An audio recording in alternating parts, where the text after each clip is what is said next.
নমস্কার বন্ধুরা, তোমরা কেমন আছো? নিশ্চয়ই সবাই ভালো আছো, সুস্থ আছো, সুন্দর আছো। আবার চলে এলাম একটা নতুন রেসিপি নিয়ে। আজকে তোমাদের সাথে শেয়ার করব এগ স্যান্ডউইচ। ভীষণ চটপটে একটা রেসিপি, যে রেসিপিটা তোমরা খুব তাড়াতাড়ি বানিয়ে ফেলতে পারবে এবং বাচ্চাদেরও টিফিন দিতে পারবে। তাহলে চলো, খুব চটপট একটা রেসিপি তোমাদের সাথে আজকে শেয়ার করছি। প্রথমে পাউরুটির সাইডগুলোকে আমরা প্রথমে একটু ছাড়িয়ে নেব। এভাবে দেখো কেটে নেব আস্তে আস্তে করে, যাতে পুরোটা খুলে না যায়। এভাবে চারদিকটা একটু ছাড়িয়ে নেব। এবারে ছাড়ানো হয়ে গেলে এবারে পাউরুটির একদিকে একটু বাটারটা লাগিয়ে নেব। একদিকে এক পিঠে দেবে, এক পিঠে মাখনটা লাগাবো, আর ঠিক অন্য পিঠে, মানে পাউরুটির ঠিক অন্য পিঠে লাগাবে টমেটো সস। ঠিক এইভাবে টমেটো সসটা পাউরুটির গায়ে লাগিয়ে দেবো। মানে এক পিঠে বাটার লাগালে আরেক পিঠে টমেটো সস এইভাবে লাগাবো।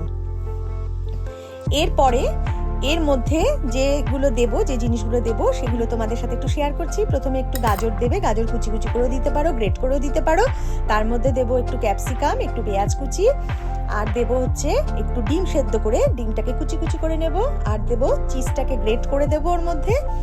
এরপরে দেবো ওর মধ্যে মেয়োনিজ দেবো, একটু পরিমাণ মতো দেবে, যতটা লাগবে মেয়োনিজ। তার মধ্যে দেবো হচ্ছে টমেটো সস।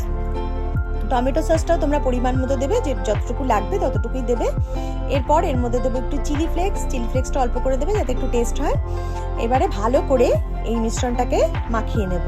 এবারে যে পিঠে পাউরুটি, যে পিঠটায় আমরা সস মাখিয়েছি, সেই পিঠটার মধ্যে ভালো করে তার উপরে ওই সবজির যে মিশ্রণটা করেছিলাম সেটাকে ভালো করে ওর মধ্যে দিয়ে দেবো।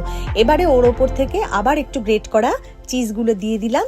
একটু চিলি ফ্লেক্সও দিতে পারো, যাতে টেস্ট হয় আর একটু।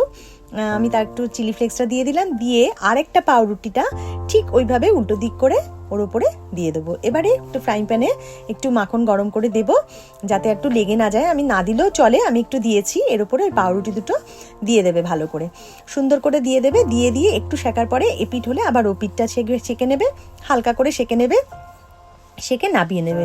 নাবিয়ে এইভাবে তোমরা সার্ভ করবে। একটু সস দিয়ে খেলে, মেয়োনিজ দিয়ে খেলে দুর্দান্ত রেসিপি। আর বাচ্চাদের তো ভীষণই পছন্দ এটা। তোমরা এটা সকালবেলা একটু টিফিনেও দিতে পারো বাচ্চাদের, বাচ্চারা ভালো খাবে এগুলো। এইভাবে তোমরা বাড়িতে বানাও, আর কেমন খেলে অবশ্যই জানাবে, জানাতে কিন্তু একদম ভুলো না। তাহলে আমার সাথে থাকো, আমার ভিডিওগুলো দেখতে থাকো। নেক্সট দিন আবার নতুন কোনো ভিডিও নিয়ে তোমাদের সামনে হাজির হয়ে যাব। আজকে আসি, টাটা।